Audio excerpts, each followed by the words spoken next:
বিসমিল্লাহির রহমানির রহিম। ভাই ও বোনেরা, যে যেখান থেকে আমাকে দেখছেন এবং শুনছেন, আপনাদের সবাইকে আমার সালাম, আসসালামু আলাইকুম।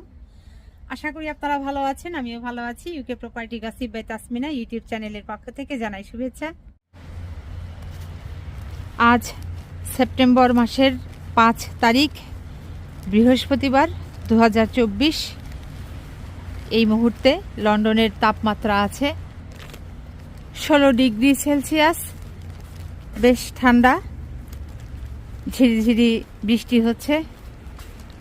এখন লন্ডন সময় সকাল 10টা, কাজে যাচ্ছি। গত 4 সেপ্টেম্বর 2024 বুধবারে ঢাকা বিশ্ববিদ্যালয়ের ছাত্র শিক্ষক কেন্দ্রে টিএসসিতে এক সংবাদ সম্মেলনে বৈষম্য বিরোধী ছাত্র আন্দোলনের অন্যতম সমন্বয়ক জনাব সার্জিস আলম শহীদি মার্চ কর্মসূচি ঘোষণা করেন। ছাত্র জনতার আন্দোলনে আওয়ামী লীগ সরকারের ক্ষমতাচ্যুতির 1 মাস পূর্ণ হল আজ বৃহস্পতিবার। এই উপলক্ষে আজ শহীদি মার্চ কর্মসূচি পালনের ঘোষণা দিয়েছে বৈষম্য বিরোধী ছাত্র আন্দোলন। বেলা 3টায় ঢাকায় শহীদি মার্চ শুরু হবে ঢাকা বিশ্ববিদ্যালয়ের রাজু ভাস্কর্যের সামনে থেকে।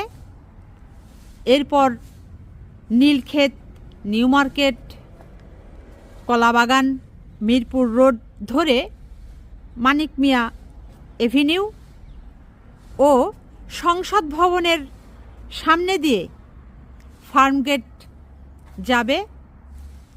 এরপর কাউরন বাজার, শাহবাগ ও রাজু ভাস্কর্য হয়ে কেন্দ্রীয় শহীদ মিনারে গিয়ে এই শহীদি মার্চ কর্মসূচি শেষ হবে।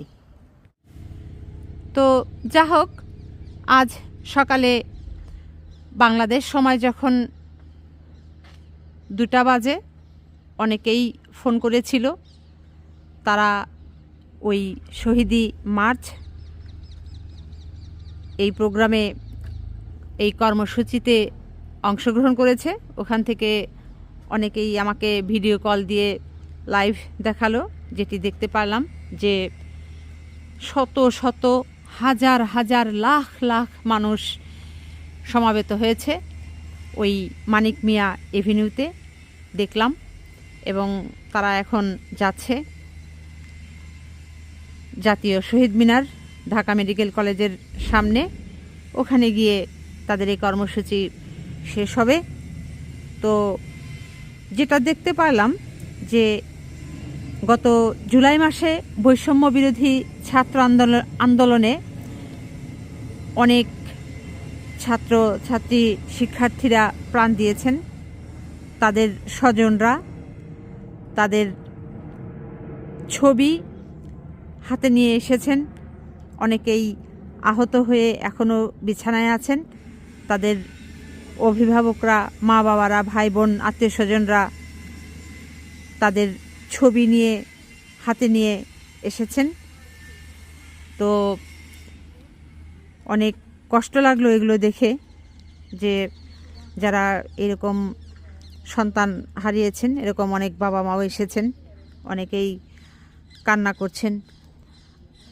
তারপরেও তাদের অনেকের সাথেই অনেকে কথা বলে যেটা বলছেন যে তবুও তারা আনন্দিত, তবুও তারা আল্লাহর কাছে শুকরিয়া আদায় করছে এই জন্য যে দেশ বাংলাদেশ 1971 সালে একবার স্বাধীন হয়েছিল, দ্বিতীয়বারের মতো আবার 2024 সালে 5ই আগস্ট স্বাধীন হয়েছে তাদের সন্তানদের বুকের তাজা রক্তের বিনিময়ে। শহীদি মার্চ এই কর্মসূচিতে তারা 5টি দফা দাবি করেছে। এই 5টি দফার ভেতরে তাদের যে 3টি দাবি আছে, এই 3টি দাবি আমার কাছে অত্যন্ত সময় উপযোগী বলে মনে হয়েছে। এক হচ্ছে গণহত্যাকারীদের দ্রুত গ্রেপ্তার করে বিচারের আওতায় আনতে হবে। 2, শহীদ পরিবারকে আর্থিক ও আইনি সহযোগিতা দ্রুত সময়ের মধ্যে নিশ্চিত করতে হবে। 3, গণভবনকে জুলাই স্মৃতি জাদুঘর হিসাবে ঘোষণা করতে হবে। বাংলাদেশের যিনি বর্তমান প্রধান উপদেষ্টা আছেন জনাব ডক্টর মোহাম্মদ ইউনূস, আপনি আশা করি ছাত্রদের এই যৌক্তিক দাবি দ্রুত বাস্তবায়ন করবেন, এটাই আমাদের আশা থাকবে। তো আজ এখানেই শেষ করব। সবাই ভালো থাকবেন, সুস্থ থাকবেন এবং আমার জন্য দোয়া করবেন। আমার এই চ্যানেলটিতে লাইক, কমেন্ট, শেয়ার এবং সাবস্ক্রাইব করবেন। আসসালামু আলাইকুম, আল্লাহ হাফেজ।